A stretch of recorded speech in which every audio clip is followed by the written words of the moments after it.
aula, a gente vai poder disponibilizar lá, entendeu? A aula todinha. Aí, o que acontece? Tipo, você perdeu hoje, você poderia assistir no outro momento, né? Tudo isso que eu falei aqui. Só que aí a galera já perdeu o começo todo, mas enfim. Antes tarde do que nunca, pelo menos agora eu vou apresentar o plano de ensino, que é uma coisa obrigatória que a gente tem que fazer, que não vai ter problema.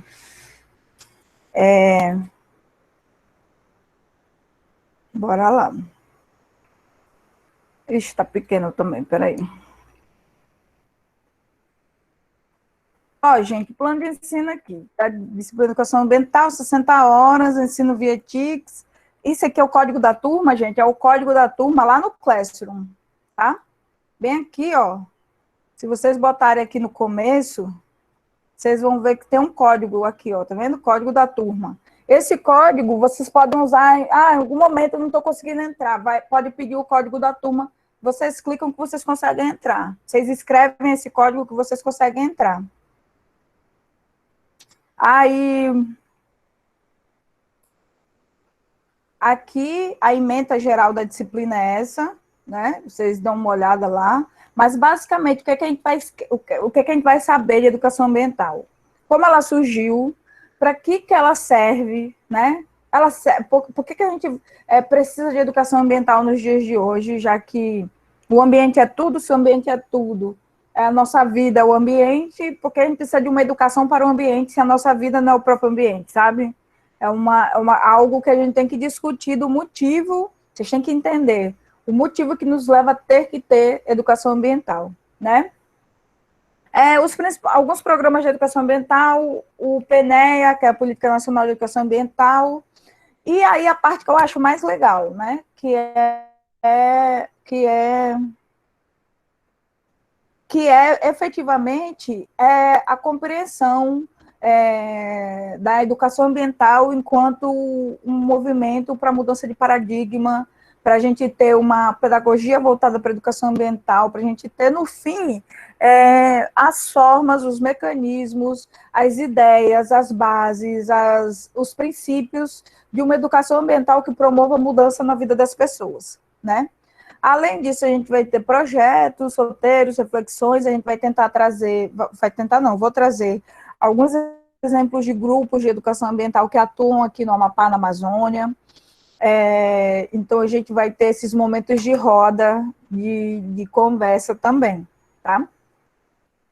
Aí, o objetivo geral, formar profissionais portadores de valores éticos, atitudes e comportamentos orientados pela formação de sujeito ecológico, para que, então, vocês possam se tornar multiplicadores dos princípios e práticas da educação ambiental, e principalmente professores, né, porque um dos objetivos de vocês, ao sair do curso, é se tornarem professores de biologia e ciências, é que vocês saiam com uma noção da responsabilidade que vocês têm, não só dentro da biologia ou dentro das ciências, mas na vida de vocês como um todo, na vida de qualquer cidadão que queira fazer qualquer mudança efetiva, né?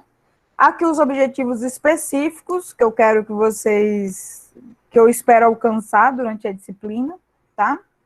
E aqui, que eu acho que é mais importante que os objetivos específicos, é o que eu espero de vocês no final do curso, né? Então, até o final do curso, eu gostaria que vocês saíssem daqui situados quanto à crise ambiental que o planeta se encontra. Eu gostaria que vocês compreendessem os princípios básicos, os principais conceitos e práticas de educação ambiental. Eu gostaria que vocês conseguissem, pelo menos, delinear o planejamento, a elaboração e a execução, no caso, à distância, né, virtual, de um projeto de educação ambiental. Que vocês exercitassem um pensamento crítico, desde o texto que vocês vão ter sexta-feira, não é para ler e dizer, ok, tudo que ele falou faz sentido, é ler de uma forma crítica, né? É ler parando para pensar, eu concordo com isso? Eu não concordo com isso? Por que eu não concordo com isso? E por que eu concordo com isso? E conhecer as principais práticas alternativas. Eu não gosto muito do desenvolvimento sustentável, mas é o que está na ementa esse termo, e aí eu decidi por usar. A primeira unidade, a gente vai discutir essa parte histórica, um pouco das conferências, que é a parte, ainda tem parte da história, princípios e práticas, o PNE de uma maneira bem, bem por cima, porque, enfim, política nacional é lei, lei, o que é que você faz com lei? Você lê, né? Você aprende a lei vivenciando ela, né? Quando você precisa dela para argumentos. Não faz sentido a gente discutir, de uma maneira geral, sim, mas faz sentido a gente discutir artigo por artigo da lei, porque a gente vai usar coisas específicas dela. A relação da degradação ambiental e qualidade de vida. E aí, segunda unidade, a gente já vai voltar mais para as questões de pedagogia, interdisciplinaridade, transdisciplinaridade, transversalidade, e a ideia geral desse movimento de transição paradigmática, e na unidade 3, a gente já vai ter coisas mais práticas. Então, vão ser os momentos das rodas de conversa, os momentos da elaboração de roteiros e de outras atividades gerais aí que a gente vai conversar, tá? Mas é uma coisa um pouco mais de vocês verem os projetos práticos acontecerem, né? Ai, gente, eu saio daqui, eu esqueço de ver.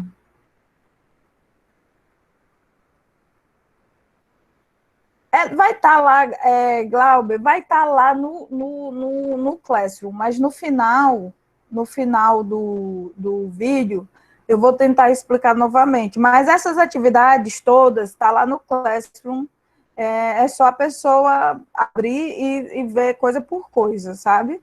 Ver o que está escrito assim na atividade. Está autoexplicativo lá. Se alguém tiver dúvida, é só botar no mural, mas eu vou tentar fazer isso no final, tá bom? Bora lá. Primeira avaliação vai ser, eu já falei, né? 1 ponto essa aula, 2 pontos a foto, 3 pontos a foto e formulário, 4 pontos o estudo dirigido, que é uma provinha lá com base num texto específico, que está tudo lá no Classroom disponível já para vocês verem. A segunda unidade, 1 ponto a participação na primeira aula síncrona, 3 pontos a descrição de uma memória base, que vocês vão entender no começo da segunda unidade, eu vou explicar direitinho para vocês como é que constrói isso, mas é com base num filme que a gente vai assistir, que já está também disponível aí, que é o filme Divertidamente. E o último, os 6 pontos, é um seminário que eu também vou explicar no começo da segunda unidade, tá? Mas o seminário vai ser um seminário, só para vocês entenderem de uma maneira geral, no final da segunda unidade, vocês vão ter um texto, a gente vai dividir a turma, na primeira aula da segunda unidade, a gente vai dividir a turma em duplas ou trios, cada dupla ou trio vai ficar com uma corrente de educação ambiental, que é um texto, que é uma página cada corrente, no máximo, sabe? Porque tem um autor chamado Salvé, que ele fala de várias, acho que são 15 correntes da educação ambiental, para você ver como elas são múltiplas. Então, tem a corrente mais do ecologismo, tem a corrente mais da parte da poética, tem a corrente do ambientalismo, tem a corrente, um monte de corrente, né? 15, para vocês terem ideia. E aí, cada grupo vai ficar com uma corrente e vai ter que fazer um vídeo curto, tá? Como é esse vídeo? Do jeito que vocês quiserem. Se vocês quiserem falar, filmar e pronto, ok. Se vocês quiserem fazer uma animaçãozinha, aquela, sabe que é foto, que você vai explicando e vai botando os diagramazinhos, pode fazer. O que é que conta? Vocês vão ver lá, se vocês forem aqui no Classroom e verem a rubrica desse negócio, dessa atividade, vocês vão ver que os vídeos mais interessantes, né? Não precisa de nada, gente. Se você conseguir falar e conseguir fazer um jogo de imagens que seja interessante, uma apresentação de PowerPoint que seja interessante, que consiga envolver o pessoal, nota 1000, né? Ganham 6 pontos. Então, o negócio é você conseguir comunicar a corrente. Se você conseguiu explicar o que é a corrente de educação ambiental que você ficou responsável, o seu grupo ficou responsável de um jeito legal, pronto. O vídeo tem que ser no máximo de 5 minutos, se eu não me engano. Ele é curto, sabe? Tá aqui, 3 minutos. Filme de até 3 minutos. Então, até porque não tem muito assunto, não, sabe, gente? É uma coisa pouca. Mas aí é a mesma coisa, vai lá, posta no YouTube ou no Instagram e me dá o link para eu assistir, para eu poder avaliar, e a turma, todo mundo da turma assistir, tá? A terceira unidade vai ser vai ser 2 pontos da participação da roda de conversa que a gente vai ter sobre novas epistemologias para a educação ambiental efetiva. Então, é o quê? Está na roda de conversa virtual, tá? Que vai ter um convidado, gente, então eu tô articulando para eles vir, o pessoal vir, e aí vai ter 2 convidados que vão estar conversando, a turma vai poder estar interagindo, fazendo pergunta. Participou, ganhou 2 pontos. A entrega do vídeo opinião sobre o artigo, resistir e reexistir das populações tradicionais extrativistas do território amazônico amapáense. 1 ponto. O que é esse vídeo? É só responder uma pergunta, o que você achou, sabe, do artigo. E também, no início da terceira unidade, eu vou explicar tudo isso para vocês, tá bom? Aí, participação da segunda roda de conversa, que são projetos de educação ambiental aqui que ocorrem na Amazônia, 2 pontos. Entrega da foto do sujeito ecológico, 1 ponto. O que é o sujeito ecológico? Vai ter um texto que vai explicar o que é. Vocês têm que ler o texto, entender o que é, para poder bater a foto de alguém, ou pegar a foto de alguém que você considera um sujeito ecológico. Aí aqui é uma atividade síncrona, essa entrega do card na linha do tempo, que é uma coisa bem legal, que a gente vai usar uma ferramenta que se chama Padlet. Eu vou mostrar para vocês depois o Padlet, um pouquinho. E aí, entrega o card, que é de forma aqui mesmo, tipo, a gente vai ser aqui, vocês vão lá e fazem um card, é bem simples. E a entrega do portfólio. O que é esse portfólio? Eu também vou explicar na primeira aula da terceira unidade. É um resumo da terceira unidade, tá? Então, não vai ter prova, não vai ter uma coisa mais pesada na terceira unidade, porque eu entendo que final do semestre vocês vão estar muito sobrecarregados de muitas atividades pendentes. Então, é só um portfólio, que é basicamente uma página, você vai falar dessa roda de conversa, por atividade, ó. Cadê a terceira unidade? Deixa eu vir aqui para a terceira unidade.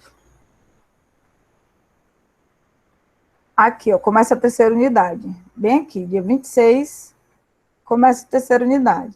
Então, vocês vão fazer uma página, vão escrever ou fazer um diagrama, enfim. Mas no documento do Word, ou do que quer que seja, do PDF que seja. Primeira página, vocês vão falar um pouquinho dessa roda de conversa. Foi legal, não foi legal? O que é que teve, quem participou, quais foram os principais temas discutidos.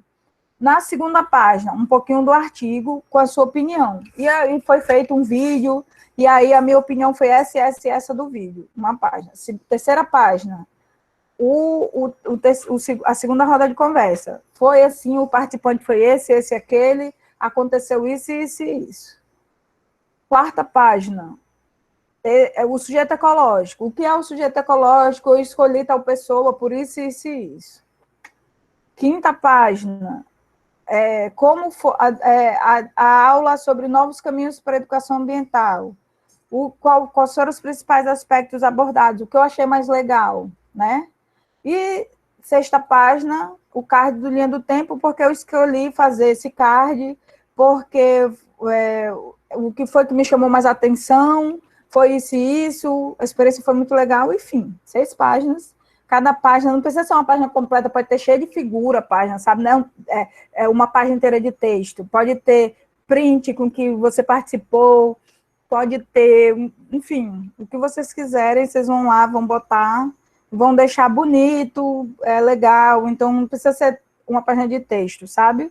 É uma página do jeito que vocês quiserem. Podem usar de forma muito livre as expressões artísticas que vocês quiserem usar, sabe? Não é só o escrever que comunica, né? Então, se vocês quiserem fazer uma montagem, uma colagem, se expressar em poesia, em verso, em prosa, do jeito que vocês quiserem, é muito livre, tá? É um portfólio aberto, mas que tenha a sua opinião, né? Que tenha o que você achou de cada uma das atividades, tá?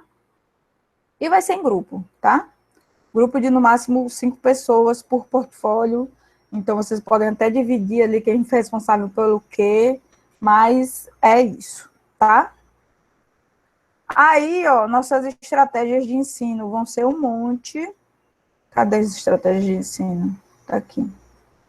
Videoaulas gravadas, aulas expositivas dialogadas virtuais através do Meet, seminários por videoconferência, uso de redes sociais, brainstorm, uso de texto, estudo de texto, estudos de artigo, estudo autobiográfico, que vocês vão ver lá na frente o que é, pesquisa, projetos, filmes. Então, é isso, tá? Alguma dúvida?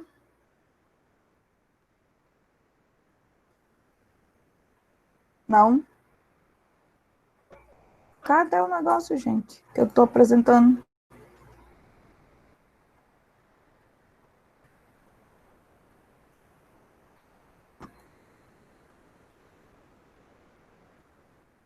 Tá. Acho que é isso. Ninguém tem dúvida? Então tá. Lembrem-se de sempre acompanhar os roteirinhos que estão todos aqui, cada atividade, cada dia. Sigam esse daqui que não tem como dar errado, tá bom? Beleza, bora lá. Aula agora. Primeira aula da gente. Essa primeira aula, gente, eu vou precisar...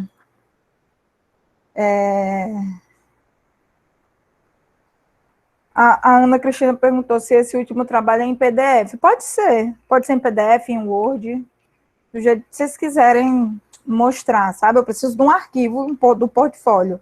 Mas, como eu falei, no começo de cada unidade eu vou falar dessas unidades, dessas atividades que são maiores, tá? Essa primeira unidade, as atividades maior, a atividade maior é um estudo dirigido, não tem muito o que eu comentar. Mas no começo da segunda unidade eu vou comentar melhor o vídeo, e no começo da terceira unidade eu vou comentar melhor o portfólio, tá bom? Vou abrir a aula para vocês. Sim, nessa aula, gente, eu vou precisar da interação de vocês, eu vou precisar que vocês me ajudem.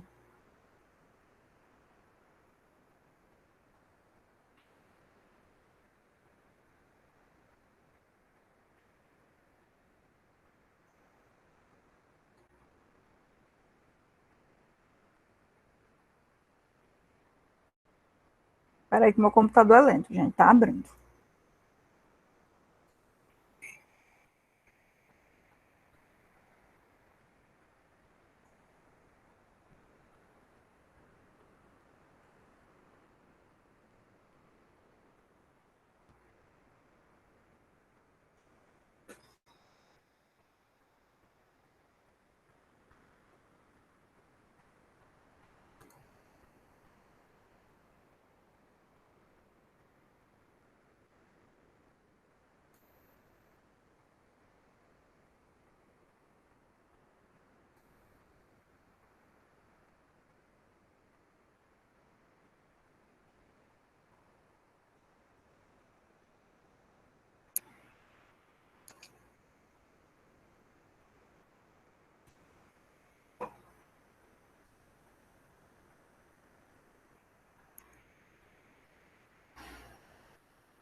Apareceu.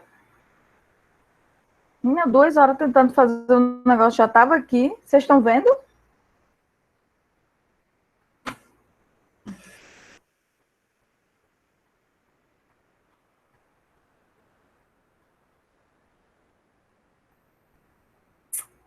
Esse Meet novo, essas coisas novas, não faz mais aquele tan, sabe quando aparece o chat, fazer um barulhinho, né?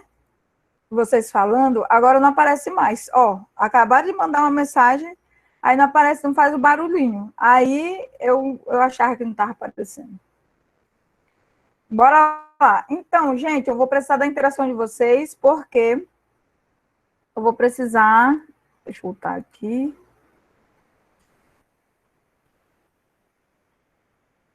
Vou precisar que vocês me digam o que vocês acham que é. E aí, para isso, eu sei que ninguém vai se... Eu acho, né? Ninguém vai se dispor, então eu vou sortear aqui.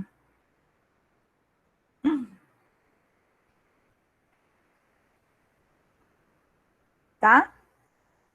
Ah, meu Deus, como é que eu vou sortear? Vai ficar muito injusto. Deixa eu ver quantos slides eu tenho, que aí eu vou...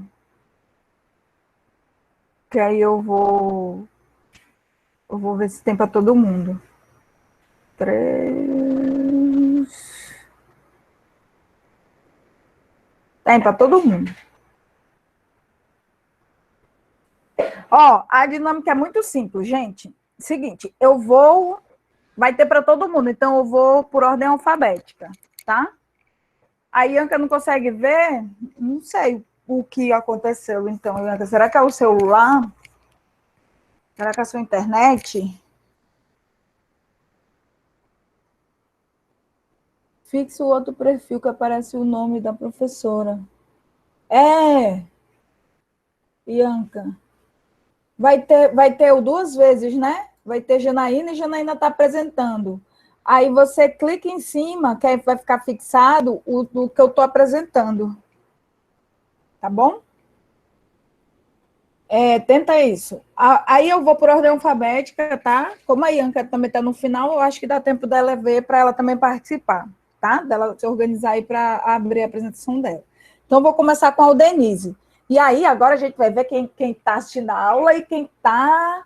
Deixou ligado aqui e foi embora. Bora descobrir agora a realidade. Aldenise, tá? Você vai ser a primeira, a Aline, a Ana Cristina e assim por diante em ordem alfabética. Então, já se preparem, tá? Eu vou mostrar a imagem e aí vocês vão dizer para mim o que é que você está vendo na imagem. Coisa bem simples, assim, porque é bem fácil, tá? Então, a partir dessas imagens, eu espero que a gente consiga entender o porquê que a gente precisa de educação ambiental, tá bom? Bora lá, primeira. Aldenise, você pode abrir o microfone e dizer o que você acha que é isso?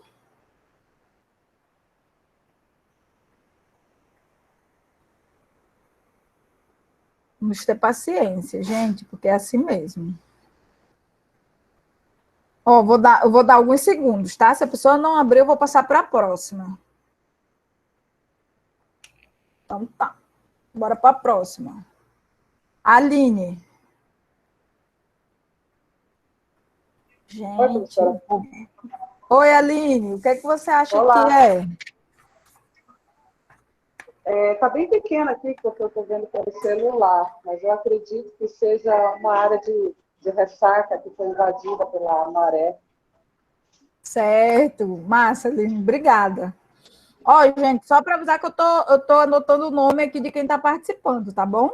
Então, por exemplo, a Aline deu a contribuição dela, todo mundo que participou da aula até o final, obviamente. Ó, Denise, desculpa, eu não vi o chat, porque não apareceu. A próxima é você, tá, Denise? Aí você responde pelo chat. Pode sim, gente, pode responder. Eu vou ficar mais ligada no chat agora. Mas todo mundo que for respondendo, eu vou botar aqui, por exemplo, a Aline que respondeu vai ganhar um ponto completo se ela ficar até o final da aula, né? Já quem só ficou até o final da aula, mas não deu um sinal de vida, aí não vai ganhar ponto também, tá? Mas não vai ganhar o ponto cheio, só para vocês entenderem como funciona tudo. Porque é injusto, não é com quem está participando, para quem só ligou aí, pronto. E aí, pronto, é uma área, a Aline falou, uma área de ressaca. Então, parece mesmo uma área de ressaca, mas quem conhece e pode ir falando aqui no chat, quem quiser, o que achar que seja, tá, gente? Essa área lá no Araxá, né? Foi uma cheia grande que deu lá no Araxá. Tem alguns alunos que já participaram das minhas aulas de educação ambiental, começaram, mas não finalizaram, e já viram essa aula. Então, fiquem Respirem aí, porque está repetindo e tentem relembrar aí o que, é que a gente viu. Lisandra, queria falar? Pode falar. Ou foi sem querer que ela apertou? Acho que foi sem querer que ela apertou, levantou a mão. Foi sem querer, professora, desculpa. Tá tranquilo. Aí, lá no Araxá, né, que veio uma ressaca muito grande do rio Amazonas aqui da esquerda e destruiu as casas todas, né, que estavam ali. Então, isso é um exemplo do avanço das águas, né, quando tem aquela maré grande e que, enfim, meu questionamento, vocês não precisam responder para vocês pararem para pensar, quem está errado, né? Será que é o rio que está avançando muito? Será que as pessoas estão construindo em lugares inadequados? Por que essas pessoas estão construindo em lugares inadequados casas, né? Por que uma pessoa, aqui nessa Casa Laranja, por exemplo, se submete a viver num lugar tão arriscado e perder tudo, né? Numa maré dessa de lançante, por que uma pessoa vai viver ali, né? Essa pessoa tem alternativa? Porque será que é da própria pessoa, sabe? Tem uma galera que vive, que eu conheço, e que talvez até alguns de vocês possam viver em lugares, em áreas de ressaca, e algumas que tenha sido invasão, né? Eu lembro de um professor lá do IFAP, o professor Pedro Aquino, que ele mora num terreno de invasão, morro de rir das conversas dele e de toda a discussão, né? Mas por que alguém invade uma área pública para construir sua casa, né? Tudo isso, gente, que eu estou falando é para pensar, sabe? Por quê? Né? Poxa, meu pai sempre morou aqui, eu nasci aqui, cresci aqui, nunca nem discuti que podia ou não podia morar aqui. Mas aí, no momento que a água é levada, que acontece uma calamidade mais forte, você para pensar, poxa, é normal, sabe? É normal as pessoas viverem em uma área que não tem condição de se viver, simplesmente porque ela não tem para onde ir, né? E o rio? Por que o rio está subindo a ponto de invadir as casas? Provavelmente, quando o povo construiu a casa ali, o rio não devia subir tanto, né? Porque se subisse, o pessoal também não é tão besta de construir uma casa tão vulnerável, né? Então, parar para pensar, só pensar mesmo nisso. O Bruno escreveu que mora numa área de preservação. A APA da Fazendinha, será, Bruno? Que também são áreas que têm essa relação de conflito, né? De uso, não que não seja permitido, é permitido se morar dentro da APA, mas mas dá para proteger? Como é que tem tanta gente dentro, né? Mas a gente vai ver ao longo da disciplina, eu espero que vocês consigam assimilar isso, que a ideia é essa, sabe? A ideia é a gente, de repente, parar de olhar como o meu filho. Meu filho tem 8 anos, vai fazer 9 sábado. E ele já fala que onde tem ser humano, o ser humano chega e puf, destrói tudo. Então, eu fico assustada, sabe, com esse tipo de olhar, apesar de saber que é o olhar da grande maioria das pessoas, porque as pessoas enxergam no ser humano o causador de todos os males do planeta, e somos, em grande parte. Mas a gente também tem que parar para olhar, será que a gente também não é quem vai resolver os males de todo o planeta? Será que se tiver gente morando numa área de preservação, não tem chance dessa área ser mais cuidada do que em áreas de preservação que não tem ninguém morando? Em que a chance de alguém invadir, de alguém ir lá pegar recurso e degradar tudo é maior? Ou vocês acham que, de repente, com uma comunidade organizada, com um povo consciente, não tem a chance da gente conseguir aliar o uso das coisas com a presença do ser humano? Enfim, coisas para se pensar. Agora o Denise vai responder aqui no chat. Faz ideia, Denise, do que é isso?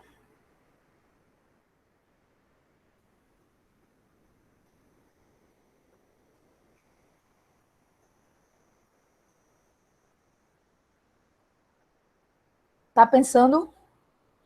Coloca aí, estou pensando, professora, para ver se eu passo ou não passo para outra pessoa.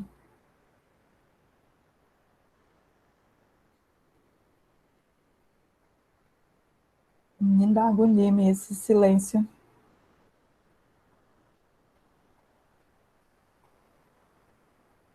Não? Vou passar para outra pessoa, tudo bem, ou Denise? Você está respondendo? Ah, meu Deus do céu, e agora? Ai, a bichinha deve estar doida respondendo e eu pressionando. A Denise botou um rio poluído, né? Parece ser, né? Um monte de lixo em cima e um rio, né? Um rio grande como o do Amazonas, talvez. Não, fica tranquila, é isso mesmo, tá? Não precisa ao montão, não. É só para ter ideia, é isso mesmo, um rio que tá cheio de lixo, parece. Vou mostrar outra foto. Ó, esse é o mesmo lugar, só que de baixo para cima, tá? E aí, na verdade, não é um rio. A gente está tão acostumado com o Rio Amazonas grandão, mas são poucos rios que são tão grandes assim. Mas é o mar, né? O que a gente vê aqui na imagem é o mar, são o que chamam de ilhas de lixo, ilhas de plástico, né? As ilhas de plástico, gente, são confluências oceânicas, né? A maré do mundo, né? Se junta, então tem em determinados lugares uma confluência nos oceanos que formam ilhas de plástico. Essas ilhas de plástico, ilhas de lixo, não existiam, né? Até a década de 80, a gente não tinha registro dessa quantidade de lixo no oceano. Então, a gente tem dados que hoje tem mais, até 2050, a gente vai ter mais plástico no oceano do que, 2025, acho, vai ter mais plástico no oceano do que peixe, né? A gente consegue achar plástico no estômago de praticamente todas as espécies de peixes marinhos, de bicho microscópico, a gente consegue achar plástico, microplástico dentro deles. Então, a gente está num momento de uso tão grande, de consumo tão acelerado, que é impossível a gente não gerar tanto lixo, né? Por conta da quantidade de coisa que a gente compra mesmo. Tirem por vocês mesmos, né? Tirem por nós, do tanto de lixo que a gente produz por dia, né?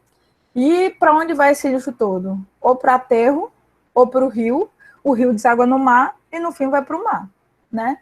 No fim, o maior lixão, depósito de lixo do planeta estão sendo os oceanos. E aí, sem contar que tem toda também a história de tráfico de lixo, né? Eu acho que vocês já devem ter visto alguma reportagem, algum documentário sobre isso, mas que vem lixo de alguns países que transportam lixo em containers e entregam em países da África, né? Países pobres da África recebem o lixo para ter onde guardar, porque eles não querem guardar, não tem onde guardar nos territórios deles. E aí, cada vez mais com políticas mais acirradas, especialmente nos países de primeiro mundo. Então, em vez de se parar de consumir e reduzir a quantidade de lixo, eles produzem mais lixos e exportam o lixo. E aí, essa é uma realidade de alguns lugares, tá? Eu vou, se vocês colocarem agora, quem tiver no computador, colocar no Google ilhas de lixo ou ilhas de plástico, vocês vão conseguir ter mais informações, vão conseguir ver mais coisas sobre isso. Ilhas de lixo ou plástico, não me lembro agora o termo. Ó, no Pacífico, já aparece, no Pacífico, no mar, nos oceanos. Se vocês colocarem, logo de cara aparece mostrando onde se concentram essas ilhas de lixo, e vocês vão ver fotos de cima mostrando essas ilhas de lixo no ano como um todo, tá? Em todos os oceanos tem um pouquinho. Coloquem aí que vocês vão ver que eu não estou inventando. Aqui é só um exemplo, uma ilustração, tá, gente? Isso é como é? Não é uma baleia de verdade, é uma... Como é, meu Deus, que chama isso? Não sei o que, de artista plástico. Fugiu o nome. Enfim, um artista plástico fez essa obra, né? que é uma baleia toda de plástico, toda de resto de lixo, com cheia de lixo dentro. E botou numa praia para ver se o povo tem um impacto visual da quantidade de lixo que a gente está produzindo, da quantidade enfim, de plástico que a gente está botando dentro dos animais, né? E, apesar de ser uma ilustração, a gente já teve exemplos de baleias que encalharam, morreram, e que não tinha toda essa quantidade de lixo, mas tinha muito lixo dentro da barriga delas. Sim. É uma escultura. Obrigada, Andresa. Agora o próximo, gente. Quem é o próximo? Se prepara aí, Ana Cristina. É isso, Ana Cristina. Tenta ler a imagem. Onde você acha que é isso?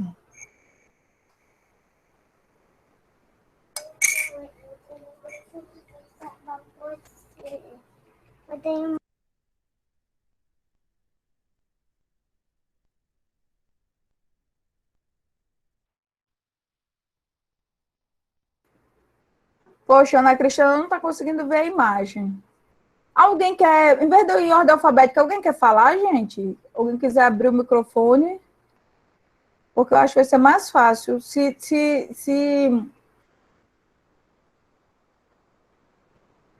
Andresa.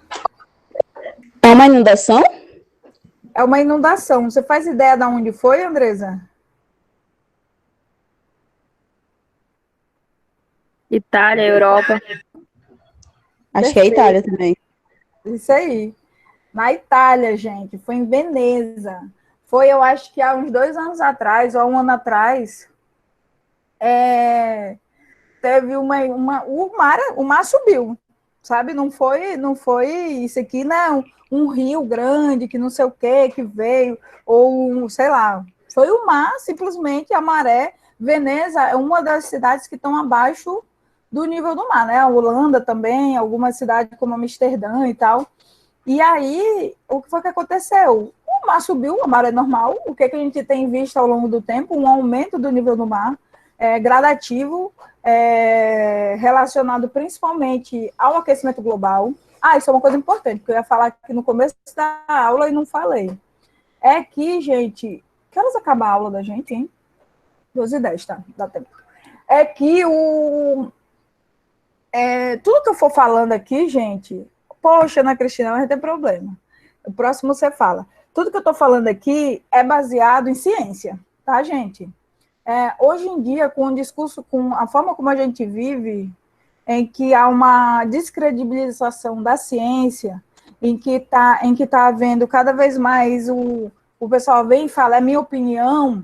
A ciência não vive de opinião, né? A ciência vive de dados. Os dados se correlacionam, os cientistas interpretam e chegam a alguma conclusão.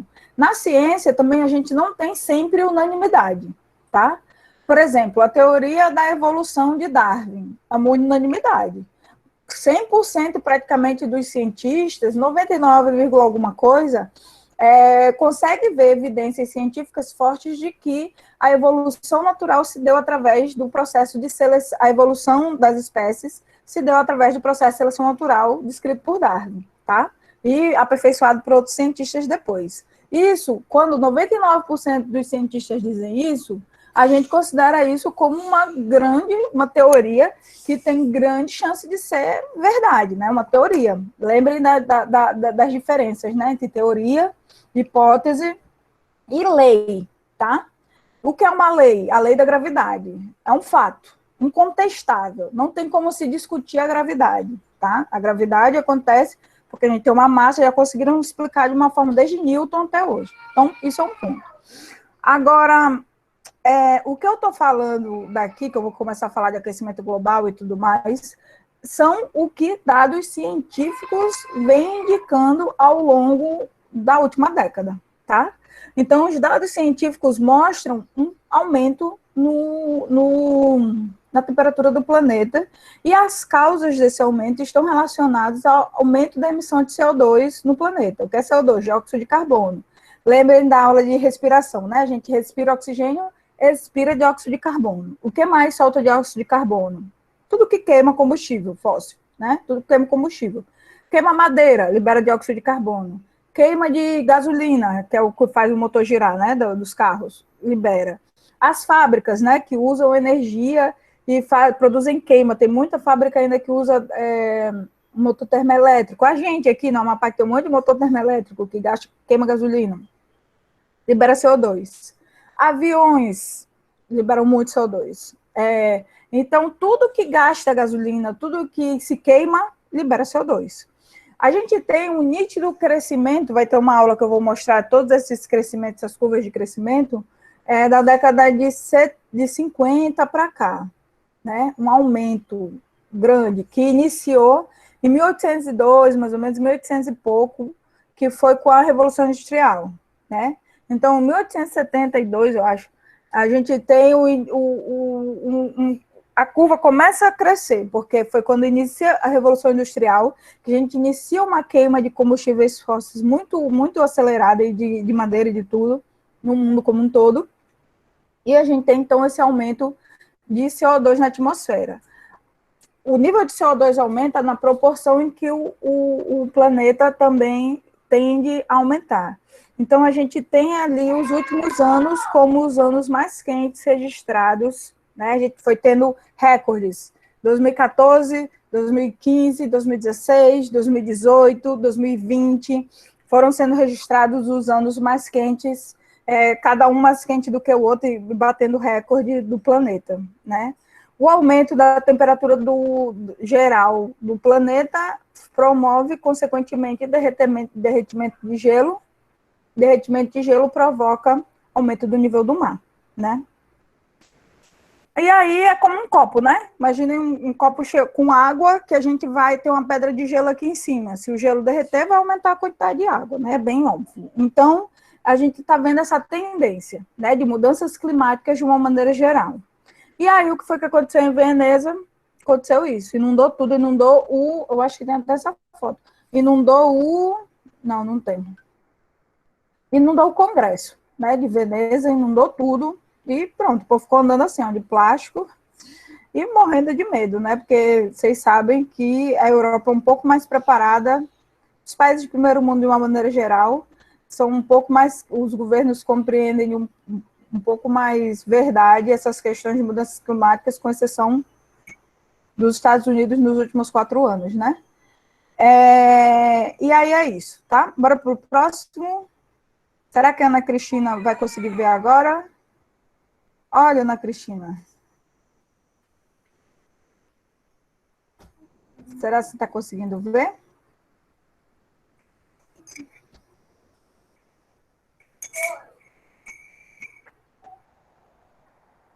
Se não, diga aí no chat só se você está conseguindo ver. Eu posso passar também. Olha, Ana Cristina botou a geleira derretendo. É bem nesse caminho. Não é bem uma geleira, mas é essa história. Isso aqui, gente, é o colapso, né, de uma porção na Antártida, de uma porção na Antártida que liberou um dos maiores icebergs que a gente tem em registro, né? Então, colapsou essa pontinha que liberou os icebergs que são gigantes. E o colapso foi do tamanho aqui, ó, tá escrito Rhode Island, que é um estado, né? Ou uma cidade dos Estados Unidos. Mas esse aqui é do tamanho do Distrito Federal, gente, para vocês terem ideia, sabe? Não é uma coisinha pequena, não. É uma cidade inteira que está aqui dentro desse colapso, tá? E aí, a mesma coisa. Isso aqui, ó, gente, é a Antártida. Ei, galera!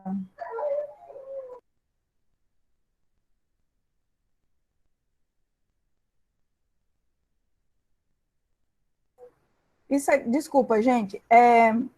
Isso aqui, ó, é a Antártida. Eu não sei se eu tenho um outro mapa que mostra a Antártida, não. Mas isso aqui é a pontinha da Antártida, tá?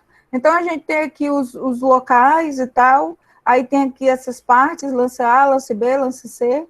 Lancer B, aqui, já tinha entrado em colapso antes, tá? Eu acho que foi em 2015, 2014, ele já tinha entrado em colapso essa pontinha, aí tinha virado tudo derretido. Aí, o que foi que aconteceu em 2016 para 2017? Aconteceu o mesmo padrão de colapso aqui em Lancecê. Então, toda essa região aqui colapsou. O que é colapsar? Você tinha um monte de gelo no continente, preso ao continente, que foi quebrando. Como? Assim, ó, começa com uma rachadura, né? Que vai, tipo era do gelo, gente, tipo era do gelo, sabe? Que começa a derreter e aí começa a quebrar, só que é bem mais devagar, né? Assim, igual um filme que é agora está quebrando tudo de uma vez. Não, começa bem devagar. A galera ficou acompanhando essa rachadura aqui 2 ou 3 anos, que ela foi aumentando, aumentando, aumentando, até que em 2018 ela colapsou de vez. Colapsar é quando ela quebra de vez e aí tem aquele que quebra tudo mesmo, sabe? E que se separou, né? Então, separou da costa e virou um iceberg ali que saiu flutuando geral. Aqui colapsando, né? Quebrando tudo aqui. Isso aqui, gente, tipo, é cena de filme apocalíptico. Não que seja ainda, não existem evidências concretas de que quem está provocando o aquecimento, isso está sendo provocado pelo aquecimento global. Nos estudos que a galera aponta, é um indicativo, mas pode ter outros processos erosivos na costa da Antártida que ainda é pouco estudado, sabe? Então, não acredita-se que o aquecimento global ele seja um dos fatores, sabe? Mas não se tem certeza ainda se ele por si só, ou se existem outros fatores históricos da costa que promovam esse tipo de colapso aí na Antártida, tá? Aí, aquele indo embora, né, já está bem quebrado, já está bem colapsado, já está mais separado. Certo, esse daqui tá fácil, hein? Quem é o próximo? Ariel. Tá aí? Se Ariel não tiver, Bianca.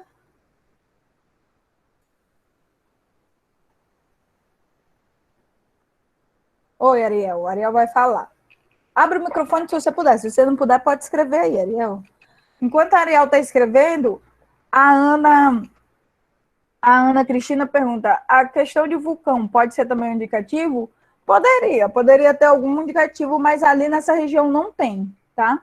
Os vulcões ocorrem em cordilheiras, assim, tem uma região assim, muito propícia à parte geológica. Nessa região da Antártida não foi, não.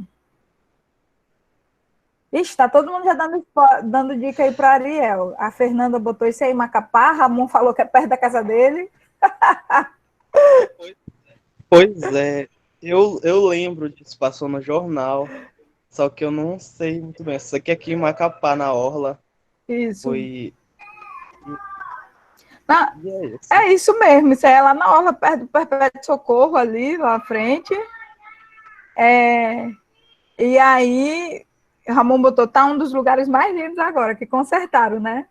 E aí, é uma questão, então, do avanço da água, né? Provocando um processo erosivo, que Kézia está indicando aqui, sim. Agora, o que eu queria chamar a atenção de vocês, além disso, né? É que, vocês estão vendo essas árvores aqui? Como é que chama essa vegetação? Vegetação de apicu? Eu acho que é. Eu me lembro o nome dessa vegetação aqui. Vocês estão vendo na foto? Que tem uma vegetação dentro do rio, aqui, e a vegetação protege a nossa costa. E aí, na área onde não tem essa vegetação existia, gente. Provavelmente, em grande parte da costa, a gente tinha essa vegetação. Quem já visitou ali a APA da Fazendinha, vê que a costa inteira ela tem vegetação. Tem a parte da praia, mas de uma maneira geral, onde o rio chega, tem vegetação protegendo. E aí, depois da vegetação, tem a terra mesmo, né? Tem ali ainda a área de vaza e tem a terra mesmo. Aqui, a gente vê que no processo de urbanização da cidade de Macapá, houve a retirada dessa madeira como um todo, né? Ficando pouquíssimos espaços na orla em que tem essa vegetação ainda. Um pouquinho aqui em Perpétuo Socorro, um pouquinho ali depois do Lugar Bonito, né? Mais para frente, assim, um pouquinho lá no Araxá já. Então, na orla de Macapá mesmo, a gente tem microfragmentos dessa vegetação. E olha a importância dela para a proteção da costa, né?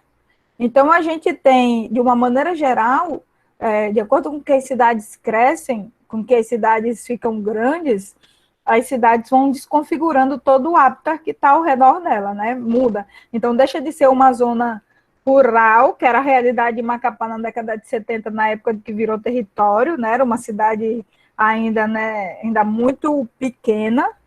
Eu lembro que meu avô morava ali, onde hoje é o Banco do Brasil da Cora de Carvalho, com a Padre Júlio. Então, bem ali naquela esquina, era a casa dos meus avós com a minha mãe. Minha mãe, na década de 80, ela comprou uma casa no Buritizal, sabe? Ali perto da Aquarela. E meu avô ficou horrorizado, porque a mamãe estava morando no fim do mundo, no meio do mato. Gente, dá para ir a pé do Buritizal para o centro, né? Uma coisa super perto, assim. Dá para ir a pé, uma caminhada, mas dá para ir. Agora, de bicicleta é tranquilo, de ônibus, tipo, região central, o Buritizal, o Berol ali, não? E na época era o fim do mundo, porque a cidade era muito pequena, né? Então ela foi crescendo, e à medida que ela vai crescendo, ela vai transformando os espaços. E vocês são novos, mas vocês devem ter conseguido observar as alterações que a gente vê na própria Educacerra, né? De como era a Educacerra. Eu mesmo, que eu voltei a morar aqui em Macapá em 2016. De 2016 para cá, não, 2014, 6 anos que eu tô aqui. 2014 para cá, a Educacerra mudou totalmente, porque eu lembro que assim que eu cheguei, eu fui ver uma casa no Coração, e era longe o Coração. Hoje em dia tem um monte de gente que mora ali para aquela área, assim, e é uma coisa tranquila, né? A Educacerra tá muito fácil. Ó, Jean botou aqui, ó. No primeiro o Ramon bota. Podem perceber que a parte que ela tá, que a vegetação tá, o chão tá completo. E aí o Jean colocou. Quando eu morava no Perpétuo Socorro, quando criança, eu lembro que existiam muito mais árvores nessa área que compõe a orla do bairro. Hoje em dia está quase completamente limpo, né? Porque o povo tira a árvore, cai, né? Existe também um processo é como se fosse um colapso daquele do gelo aqui, né? Então, você tira uma árvore, não acontece nada com a floresta. Você tira 2, 3. Se você tirar uma quantidade muito grande de árvore, essas outras já não conseguem se sustentar tão fácil. Então, a chance da água vir e da erosão levar é maior. Então, se tivesse mais árvores, elas conseguem se sustentar mais, né? Então, começa um colapso que fica mais fácil de cair as outras. Gente do céu, eu não vou conseguir terminar isso. Mas não se preocupem, tá? Tamires nem conhece Macapá direito, vai conhecer. E Kézia também está falando aqui que já chegou na mudança, mas eu acho que ainda vai mudar muita coisa, vocês vão ver. Bora lá. Aqui, quem é que vai falar? Ou Bianca, ou Bruno, ou qualquer pessoa, gente. For aqui nessa ordem. Vão abrindo aí, vão falando. O que é isso, gente? Onde vocês acham que é isso? Em qual região do Brasil?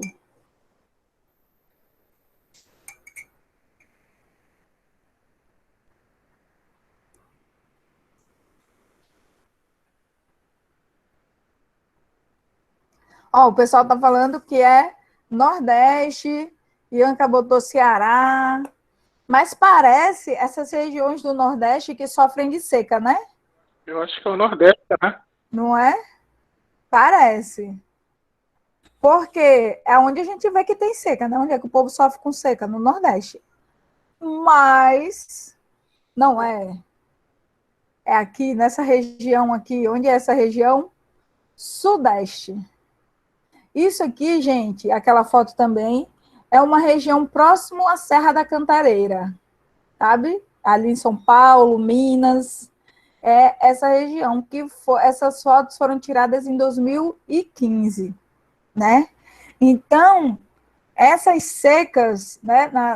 Eu não sei se vocês chegaram a ouvir falar nessa época, se vocês já estavam ligados no jornal nessas coisas, mas que até hoje está se comentando de novo, porque está voltando a ficar seco.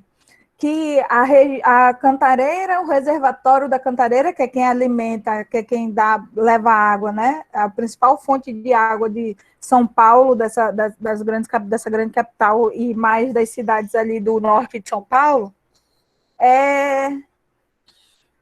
como é?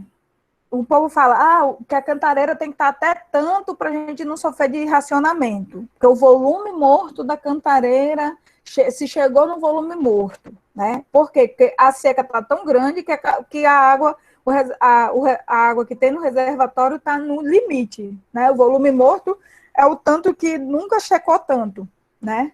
Então, o volume morto de uma barragem é o mínimo que se tem de água, né? Seca, seca, seca e fica no mínimo. Esse mínimo é o volume morto. Que se secar mais do que disso, não tem mais barragem, sabe? E aí, o que rola? Então, a gente tem secas extremas no Sudeste, que era uma região que tinha muita chuva, né? Com uso intensivo de água nessa região. E aí, a gente tem também esse outro quadro aqui, né? Eu já vou falar um pouquinho mais dessa seca do Sudeste daqui para frente. Se alguém quiser falar, isso aqui não é no Brasil, tá, gente? Vou fazer igual a outrazinha aqui que botou misericórdia, que esse daqui, o povo é doido, né? Tá pior do que a gente no apagão. Se metendo aí nos postes, no aguaceiro. Essa aqui, gente, alguém dá uma sugestão, eu já vou passar para a próxima, que fala do mesmo fenômeno. Essa mesma, foi quando aconteceu essa mesma coisa aqui.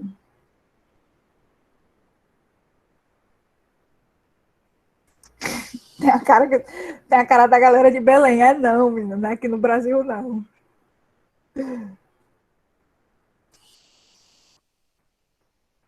E aí, gente, vocês acham que essa catástrofe aqui é onde?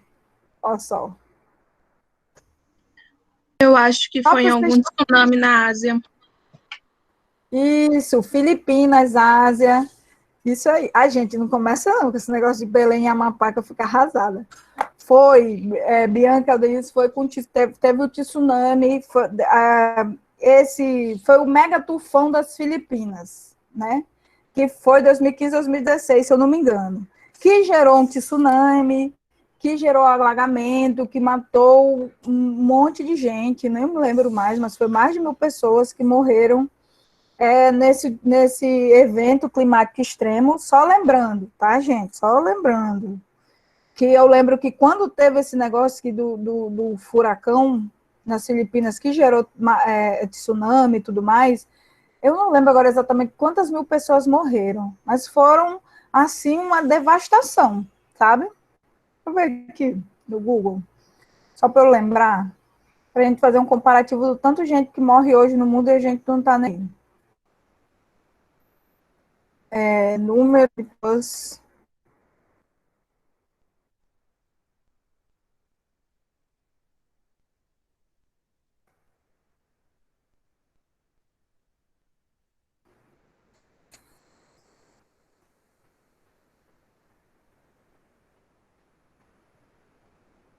Seis mil pessoas.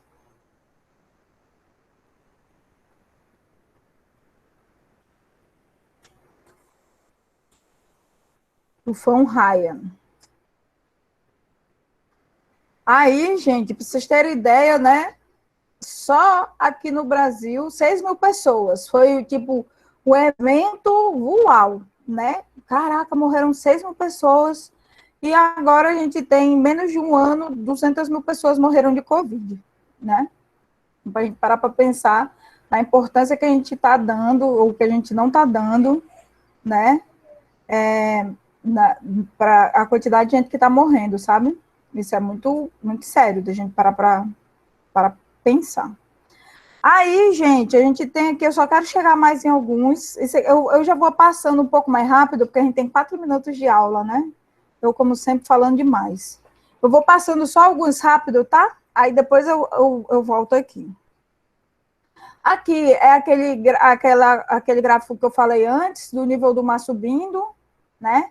Isso aqui, 92, 2002 e 2005, é tudo no verão, tá? Então, verão de 92, olha como era geleira no Ártico, isso aqui.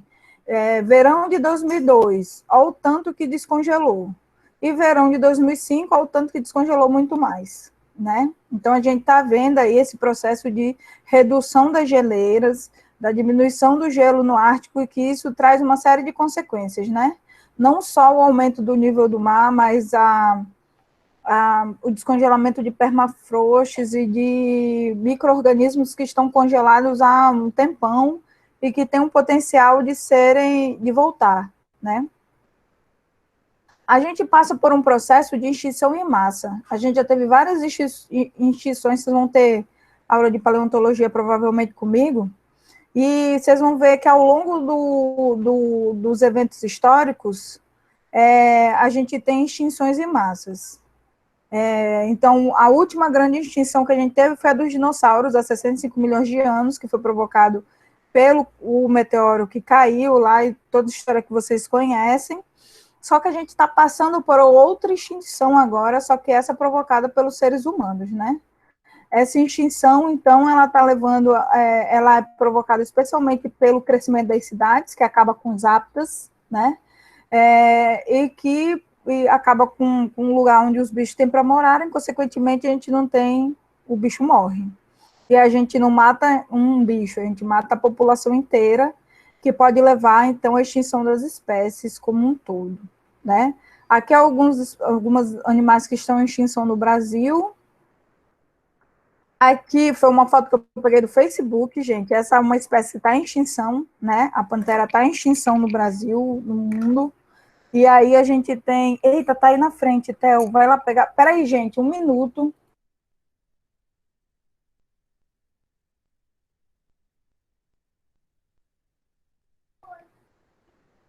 E aí a gente tem também a questão do lixo, né? Que está ali, que eu já falei para vocês no começo. Theo!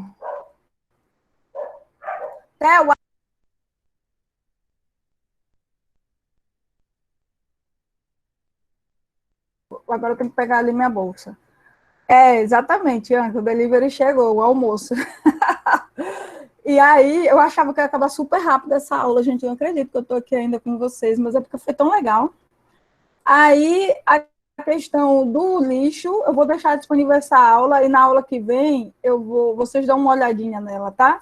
Mas é só para a gente ir discutindo, na verdade, essas problemáticas, sabe? Ambientais, e na verdade são socioambientais. A pobreza, que a gente está com cada vez mais aumentando por conta das desigualdades sociais, né? Então, as desigualdades sociais são tão intensas que geram lixo, que geram pobreza, que geram fome, né? Aqui é onde, gente? No Brasil, né?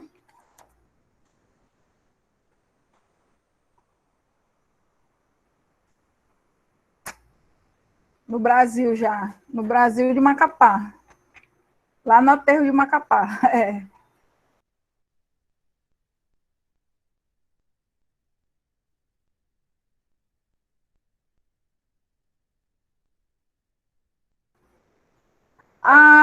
que tem também todas as problemáticas de aterro, né? E o aterro que era para ser um aterro, isso não é um aterro, gente, que fique claro, tá? Isso é um pseudo lixão, assim, que não é nem um aterro, nem um lixão, mas um aterro de verdade, ele tem um cuidado, né? Ele tem tem todo um outro protocolo que não é esse. Então, a gente chama de aterro, mas isso não é um aterro, é praticamente um lixão a céu aberto, né? E uma das resoluções, por exemplo, dos ODS, que é o ODS, é o Objetivo do Desenvolvimento Sustentável, que é todo mundo se reuniu junto com a ONU para discutir, poxa, metas que a gente quer alcançar até 2020, até 2050, poxa, que as cidades, pelo menos as capitais, tenham saneamento básico 100%. Macapá está longe disso, né? Então, os objetivos que eram para agora 2020, a gente nem sempre consegue alcançar. Aqui em Macapá, né, que a gente vê de forma muito corriqueira, a gente até acostuma, alguém falou aqui isso, a gente acostuma, e acostuma mesmo, gente.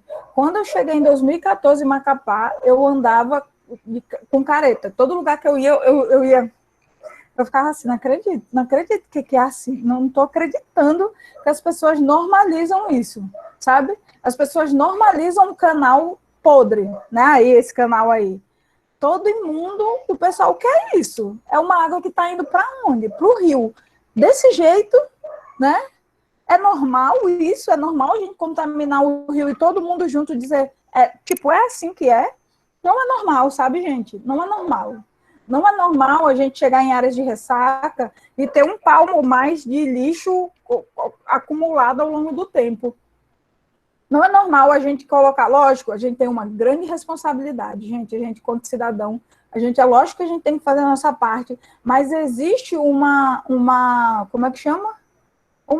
Sabe, todo mundo fica apático? Gente, olha, a nossa aula vai até 12h10, então, quem estiver aqui até agora já vai ganhar o seu pontinho, tá? Lógico, não deu para todo mundo participar, mas não se preocupem, tá? Então, quem quiser sair, tudo bem, tá? Porque isso aqui, eu que não me organizei bem para a aula acabar na hora certa. Então, quem tiver compromisso, tiver qualquer coisa, fica à vontade, tá? Eu vou marcar agora, e aí eu faço a frequência a partir dessa hora do vídeo. Deixa eu até tirar uns prints aqui para ser mais fácil para eu ver depois. Então, gente, a gente fica apático com relação também ao dos governos, sabe? À prefeitura, ao dever do governo do estado. A gente não se mobiliza direito para dizer, não, gente, está muito errado, sabe? O esgoto passar aqui na frente da minha casa, ou o esgoto cair, ter um poço do lado de uma fossa. Isso não é normal, gente, sabe? Não é normal a gente ter tanto problema de dor de barriga. Não é normal, sabe? Quem morou em qualquer cidade um pouquinho mais avançada, não precisa ser muito mais avançada em termos de saneamento básico, não. Um pouquinho mais avançado, não tem esses problemas que a gente tem aqui, sabe? Porque a questão do lixo e a questão da água são coisas básicas para se viver. Não é uma coisa assim de outro mundo, nossa, mas isso é muito difícil. Não, é o básico, é a cidadania básica de um ser humano do século XX e XXI. 20, eu acho que 21 já era para estar melhor. Aqui foi um carnaval que teve, faz tempo que não tem um carnaval assim, mas foi um dos carnavais que eu tive a chance de estar por aqui, que eu vi. Eu moro aqui para JK, então isso aqui eu vi legal. As áreas de ressaca que eu já falei, né? Depois eu vou falar um pouco mais de uma experiência que eu tive na APA da Fazendinha, numa outra aula. A questão do desmatamento, né? Que a gente está vivendo uma onda, um crescimento exponencial do desmatamento, não só na Amazônia, mas no Cerrado, na Mata Atlântica, nem se fala, né? Que ela com um restinho, mas ainda assim a gente tem. E aí, o que eu ia falar isso? Sobre o desmatamento. Celto deixou cair a comida. Menina é muito pequeno, gente, para fazer essas coisas. Que eu estava falando do desmatamento e que eu ia falar ainda da seca no Sudeste, né? Prometo que está pertinho, gente. Então, o que a gente tem aqui, gente? É o que a gente chama... o que a gente tem nas regiões subequatoriais, tá? O que a gente tem, de uma maneira geral, nas regiões subequatoriais? O Equador é aqui, a gente está bem aqui, né? Vou botar meu pointer lá. A gente está bem aqui, né? Na linha do Equador. Oxe. Bem aqui, ó, na linha do Equador. Aqui o Equador, né? Então, na região subequatorial, que é essa parte de cima aqui, no Trópico de Câncer e no Trópico de Capricórnio aqui, ó. O que a gente tem? Deserto. Aqui o deserto do Atacama, aqui o deserto lá que tem na África, aqui o deserto lá na Austrália, né, onde vivem os aborígenes, o Saara, toda essa região aqui desértica que a gente tem aqui no Oriente Médio, né, Dubai, Oriente Médio, tarará. Aqui o deserto lá na Califórnia, o deserto do Atacama, o deserto lá no México, certo? Então, a gente tem regiões desérticas, é um padrão comum. Por quê? Porque aqui nas regiões tropicais, equatoriais tropicais, a gente tem florestas tropicais e isso aqui faz com que tudo fique úmido. Aqui em cima a gente tem polos. Derramou, não foi a comida? Ô, meu filho, a gente tem os polos aqui, né? Então aqui também é frio, aqui, no Ártico e na Antártida. E aqui a gente tem normalmente deserto, certo? E aqui o sudeste do Brasil, olha só, bem aqui, não é o sudeste do Brasil, não tem a ver, tem um deserto aqui também. Olha aqui, ó, nessa outra imagem, o deserto da Austrália, o deserto da Namíbia, o deserto da Atacama, e esse quadradinho aqui, que teoricamente era para ser um deserto também, não é. Por quê? Né? A discussão. E aí, a gente tem aqui o que a gente chama de rios voadores, né? O que são os rios voadores? Que é o que faz com que essa partezinha aqui do Sudeste seja tão sortuda. Então, a gente tem, gente, uma corrente de ar, são as correntes de ar, as correntes marinhas que praticamente definem o nosso clima, o clima no planeta, né? Então, a temperatura, a corrente de ar, a corrente marinha que define o clima no planeta. Aí a gente tem, aí a gente tem aqui, ó, uma corrente que vem daqui da África para a Amazônia, tá? Se vocês colocarem no Google, imagem da NASA do deserto do Saara polinizando a Amazônia, vocês vão ter um vídeo, que isso aqui é um vídeo mesmo, de satélite, que a galera conseguiu fazer isso. Isso aqui é o quê, gente? Esse negócio amarelo é poeira, tá? É a poeira do Saara que com os ventos atravessa o Atlântico e vem para a Amazônia, tá? Então a gente tem o quê vindo aqui? Um vento seco, cheio de poeira, de fósforo. A poeira tem o quê? Nutriente que aduba a Amazônia, né? Então nutriente, uma parte do nutriente que vem que chega na Amazônia vem do Saara, da África. Legal, né? E aí vem essa corrente seca daqui da África. Essa corrente vem, né? Vem para cá. O que é que tem muito na floresta? Umidade, né? Então, a gente tem um processo de evapotranspiração, né? O que é evapotranspiração? As árvores, elas respiram e liberam vapor d'água. Cada árvore, uma árvore grande, às vezes libera mais de 1.000 litros de água por dia em forma de vapor, pra vocês terem ideia. Então, imagina uma floresta, tipo a Amazônia, liberando vapor de água o tempo todo ali. Então, esse vapor de água, esse vento que vem seco, ele fica úmido. E aí, o que acontece? As nuvens ficam cheias desse ar úmido e cai, chove aqui, né? Só que o que acontece? Parte dessa umidade, desses ventos, dessa água, desse vapor d'água, é levada pela corrente para o sul, né? Que são esses rios voadores, que é o vapor d'água, é um rio mesmo de água que vai em forma de ar, com as nuvens, com vapor. E aí são carregados pelas nuvens. Só que o que aconteceria aqui? Ela ia cair a água, ia cair, quando chegasse aqui no Sudeste, ia ficar, o vento já ia estar seco, porque já caiu a água aqui na Amazônia toda, ia ficar seco. Quando ia ficar seco aqui, ia se dissipar e ia virar deserto.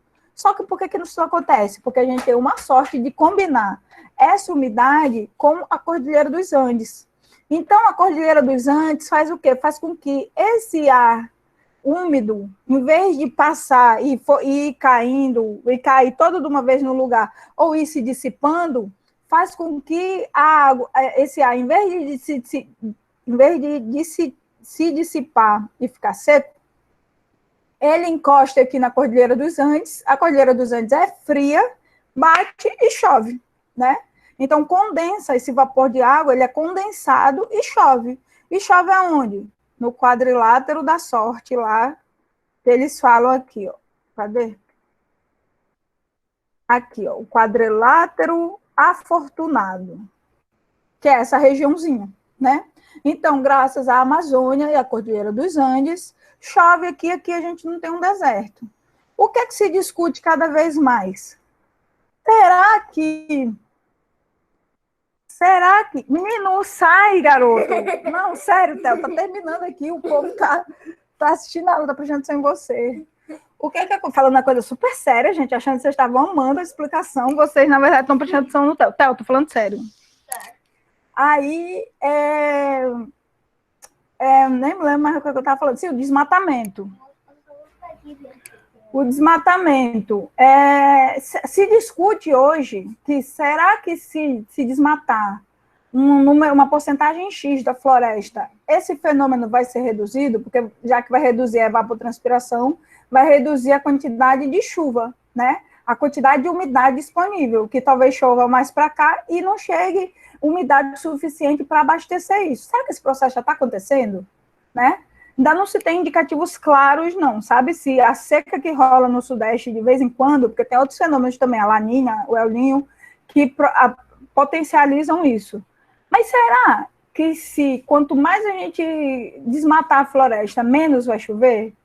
E quanto menos chover, mais seco vai ficar no Sudeste, menos água vai ter. Será que São Paulo está fadada a virar um deserto? E se tiver, o que vai acontecer da maior cidade do Brasil? O Brasil vai quebrar? Onde está concentrada as maiores indústrias do Brasil, né? Isso é uma coisa para a gente pensar a longo prazo. Aí, gente, algumas últimas questões, prometo, só para a gente parar para pensar, a questão dos transgênicos, né? Que hoje todo mundo usa transgênico, nosso cuscuz é transgênico, nosso óleo é transgênico. Até eu pegar ali o óleo, tu não vai conseguir. Pega o cuscuz, uma embalagem de cuscuz para mim. Então, tudo... Pega um saco de cuscuz, sabe? Daquele farelo de milho. Tudo que a gente come, gente, micos, transgênico. Tudo que tem soja é transgênico. Então, ou a gente vai para os setores muito específicos do supermercado que não tem transgênico, mas a grande maioria das coisas que a gente come hoje, nossa base alimentar, pão já, trigo, milho, soja, é transgênico, né? Aqui o Theo trouxe só para eu mostrar para vocês, ó. Tudo que tiver esse T, deixa eu ver se vocês estão me vendo aqui, deixa eu botar aqui minha câmera para eu me ver.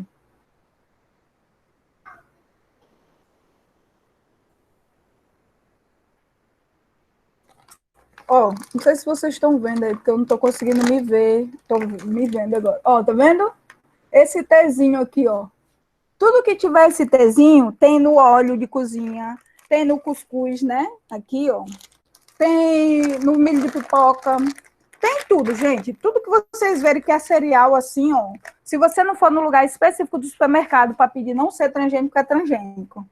Alguém perguntou para vocês, consultou a população para saber se vocês estavam dispostos a serem experimentos, para saber se vocês querem ou não querem usar transgênico?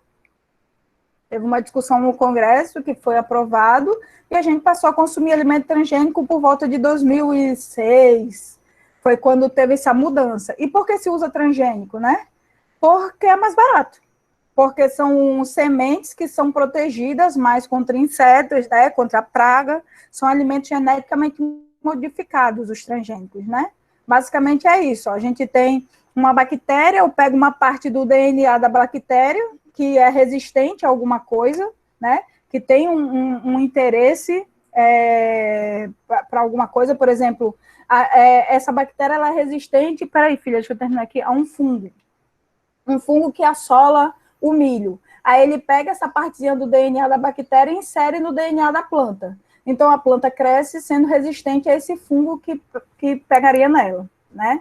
E aí você faz um monte de clone dessa planta resistente e a gente come os grãos desse clone, tá? Então é isso, um transgênico, basicamente, tá? E que todo mundo come, toda a população do Brasil come transgênico, a não ser, lógico, esses grupos de galera que vivem e comem só o que plantam e tem um cuidado. Tem um amigo aqui em Macapá que ele tem o maior cuidado, ele vai, procura o óleo mais caro, procura não sei o quê. A Ana Cristina botou, os orgânicos são mais caros. O transgênico não é diferente de não orgânico, tá? Orgânico não tem agrotóxico, não tem coisa química, sabe? Lógico que um produto transgênico não é orgânico, certamente. Mas tem produto que não é transgênico e não é orgânico, entendeu? Por exemplo, um alface que não é transgênico, não foi modificado geneticamente, mas que tem um monte de agrotóxico, que jogam um veneno para ele não pegar praga. Então, não é orgânico esse alface e também não é transgênico, tá? E aí, gente, aqui é o caso dos agrotóxicos, né? Que a gente tem A gente é um dos países do mundo mais permissivos com relação ao uso de agrotóxico.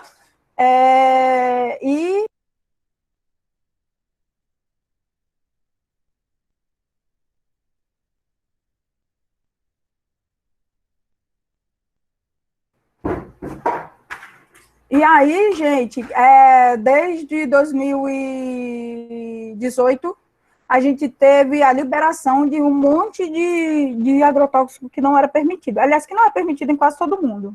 Com uma grande quantidade de glifosato, que é uma das coisas mais venenosas que tem, e que existem estudos que indicam, inclusive,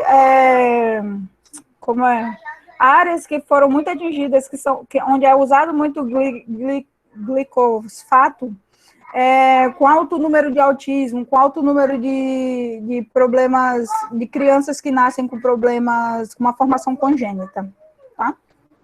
Além de outras coisas, envenenamento por agrotóxico é algo que é muito recorrente na literatura, enfim, inúmeros casos de câncer e tudo mais. Quanto mais agrotóxico você come, maior a chance de você desenvolver um câncer, isso é verdade, isso é um fato, e maior a chance de você se envenenar mesmo. Aqui, onde está a maior quantidade de agrotóxico, então,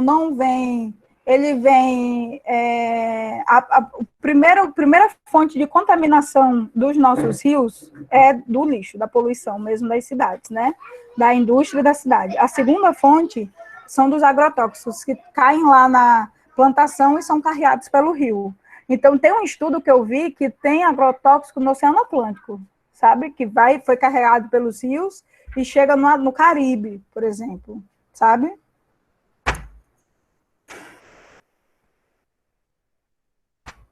E aqui, por fim, gente, para discutir um pouquinho, para a gente parar para pensar que as questões ambientais não são questões ambientais, são questões socioambientais, é a questão da desigualdade social, que gera um monte de problema ambiental. Então, aqui é só uma charge, a pesquisa aponta que 0,7% da população mundial detém 41% da riqueza.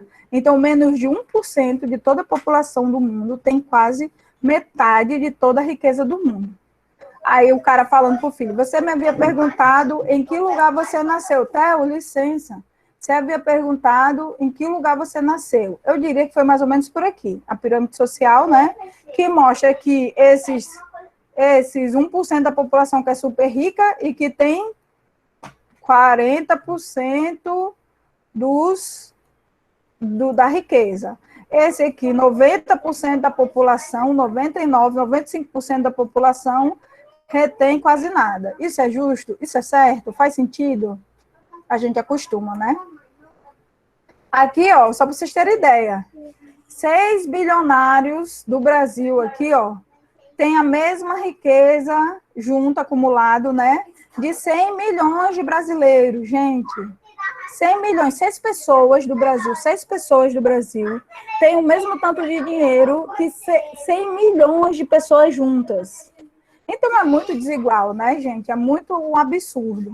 Então, um trabalhador que recebe um salário mínimo precisa trabalhar 19 anos sem gastar nada para ganhar o que 0,1% mais rico ganha por mês. Né? É a nossa realidade. É a realidade de muitos brasileiros que vivem no salário mínimo, que se eu juntar tudo, eu não consigo ganhar o que um bilionário ganha no mês. Né? Isso é muito desigual. Isso é muito errado. Né? Porque é tudo, se vocês pararem para pensar, as riquezas do mundo são de todo mundo. Né? Todo mundo contribui para a riqueza do mundo. Porque uma parcela merece ter tanto e a grande maioria merece ter tão pouco. E por que a gente discute que está tudo bem? Por que a gente conforma que está tudo bem, sabe? Porque a gente acha que tudo bem, o cara trabalhou muito, ele merece. Mas é justo, é moral uma pessoa ter mais do que 100 milhões de pessoas juntas? Aqui é só para vocês terem ideia da porcentagem de emissão de CO2 pela população, tá? Aí, olha aí, a relação da desigualdade social com os problemas ambientais, né? Então, 10% dos mais ricos do planeta liberam 50% praticamente de todo o CO2 que a gente libera no planeta. Estão entendendo? Então, tipo, a poluição, todo mundo é responsável pela poluição. Somos. Mas, tipo, bora ver aqui, quem aqui já viajou para fora do Brasil? Alguma vez? Já foi para a Europa, por exemplo, que precisou pegar um avião desses que gasta sei quanto de combustível por ida. E aí, numa viagem de avião, o cara libera mais CO2 do que, às vezes, uma pessoa, por exemplo, alguém da população ribeirinha aqui, ó. Alguém que morou já aqui, alguma população ribeirinha. A vida toda, a pessoa não libera esse tanto de CO2, mesmo gastando, mesmo sujando com lixo, mesmo queimando lixo, mesmo fazendo tudo que faz, comprando as coisas que compra, não gasta numa vida o que uma viagem de transcontinente libera. Tá entendendo, gente? Então, tipo, sim, todo mundo polui, mas o povo mais rico polui muito mais. Por quê? Compra muito mais. Porque fica viajando desses aviões super que gastam muito mais, porque são os detentores das indústrias que sujam muito mais. No fim é isso, entendeu? O povo mais pobre. 50% do povo mais pobre, 5, 6, 7, 8, 9, 10, 11. 50% das pessoas mais pobres são responsáveis por 11% da emissão de CO2 no mundo. Então, 10% da população gasta 50%, de lixo, suja 50% de tudo, do ar, enquanto que 50% dos mais pobres sujam 10%. É uma relação inversa. Tá entendendo? Então, não é normal, né? A gente vai exigir das pessoas pobres a mesma coisa das pessoas ricas, entendeu? É outro patamar, é outro tipo de relação, e isso nem sempre a gente leva em consideração, né? De que o tanto de poluição, ela é desigual, que o tanto de problema ambiental, ele é causado mais por quem? Pela grande maioria da população? Pobre? Não. Ele é causado pela pequeno grupo da população mais rica. Aí faz sentido. O povo mais rico tem mais dinheiro, fica com tudo, suja mais, e aí quem numa catástrofe ambiental, quem se prejudica mais? Olha aí, na pandemia do coronavírus, né?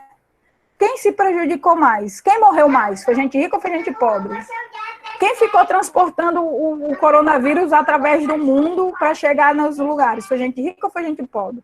Então, quem causa, sabe? Há uma inversão das questões. Então, a gente tem que sempre parar para pensar na questão da desigualdade. Mas o que tem a ver educação ambiental com as questões sociais? Tudo. Isso é a primeira coisa que vocês têm que ter na cabeça de vocês. É isso que eu quero que vocês saiam da aula de hoje saindo daqui. Tá? Com isso daqui. É que não existe. Primeiro, o ser humano causa, mas o ser humano pode resolver as coisas. Se não, se desencanem, né? Se não quer que vocês querem ser professor, se não quer que vocês querem trabalhar com biologia, se vocês não acreditam que a gente pode mudar alguma coisa. Porque se a gente não puder mudar alguma coisa, nós, enquanto humanidade, não faz sentido a gente estar discutindo isso, não faz sentido a gente querer viver um mundo mais. É um pouco da história do que a Greta fez a greve do clima lá, sabe? É tipo, não faz sentido eu ter educação se não vai ter planeta. Não faz sentido vocês quererem ser professores, vocês quererem mudar alguma realidade, se vocês não conseguem enxergar que quem vai resolver isso somos nós, seres humanos. A gente não pode implodir a Terra e começar de novo, sabe? A gente tem que arrumar a solução para agora. E aí, então, a questão social está super atrelada com a ambiental. Não existe uma sem a outra, porque a gente muda o meio muda a gente e a gente consegue fazer essas transformações. E é esse o papel do educador ambiental, fazer o povo parar para pensar primeiro, sabe? Porque antes de mudar, a gente tem que parar para pensar no que a gente quer que mude. E, por fim, gente, acabou aqui a aula, a gente tem esse último slide que fala aí. Então, no fim, a gente precisa da educação ambiental porque a forma como a gente enxergou o mundo mudou, né? Então, a gente precisa fazer essa galera parar para pensar de como é que a gente pode viver num mundo melhor, como é que a gente pode ter uma vida boa, ter uma vida agradável com todo mundo, mais diferente do que está hoje, porque hoje não está dando, né? Hoje a gente vê esse povo estressado aí, ó, no carro, desesperado, como bem-sucedido porque tem um carro. Enquanto que uma pessoa que escolhe não ter um carro para poluir menos ou para viver melhor, porque entende que é muito mais fácil uma vida mais tranquila e que tem uma saúde mental legal, é o fracassado, porque não tem nada de bens materiais. Então, tipo, que tipo de consumo é esse, sabe? Que exigência é essa de consumo que a gente tem com as pessoas, que a gente define a pessoa porque a pessoa pode ter ou não pode ter, sabe? E é isso, gente. Eu acho que a gente precisa de educação ambiental, no fim, que a gente vai discutir um pouquinho mais ao longo da disciplina, porque a gente precisa sobreviver mesmo, sabe? Dessa forma, uma forma mais interessante, uma forma em que a gente consiga, a longo prazo, ter os nossos netos vivendo e não no mundo em que vai estar tudo em colapso, sabe? Em que a gente não vai ter as coisas, não vai ter recursos, a gente vai ter guerra, a gente vai ter cada vez mais pandemias. Então, ou a gente muda a nossa forma de ver e de viver e de atuar, ou a gente vai estar fadado a isso, porque é o que mostra a ciência, né? Tem um texto de 2015 que já previa um monte de pandemia, que foi muito parecido com o que aconteceu agora, porque a nossa forma de lidar ao mundo não mudou muito. Mas eu acredito muito no trabalho de formiguinha. Acredito muito no trabalho de um para o outro. E, lógico, que as coisas podem mudar a longo prazo, talvez um pouco mais devagar, mas eu acredito que se a partir do momento que a gente não começar a parar para pensar nisso, nunca ninguém vai começar a pensar e a gente só vai reproduzir e parar de pensar em aspectos mais legais, tá bom? É isso, gente. Façam atividade de sexta-feira, espero ver a foto de vocês. Botem no story, me marquem, que eu vou ficar muito curiosa para ver aí. Leiam os livros, leiam um texto antes, tá? E qualquer dúvida, botem no mural, botem lá no Instagram, pode falar no Instagram do interligar.eap, que eu também estou lá sempre vendo. E movimentem aquela conta, gente. Botem lá no story para eu poder botar para todo mundo ver que está rolando a disciplina e a gente está fazendo uma coisa diferente, né? Mostrando para mais gente aí o que a gente está trabalhando, o que a gente está fazendo. Quem não tiver Instagram, bote no mural da disciplina, tá bom? Obrigada, gente, pelo feedback, a gente se vê, tá bom? Vamos almoçar, que eu vou almoçar aqui com os meninos também. Tchau!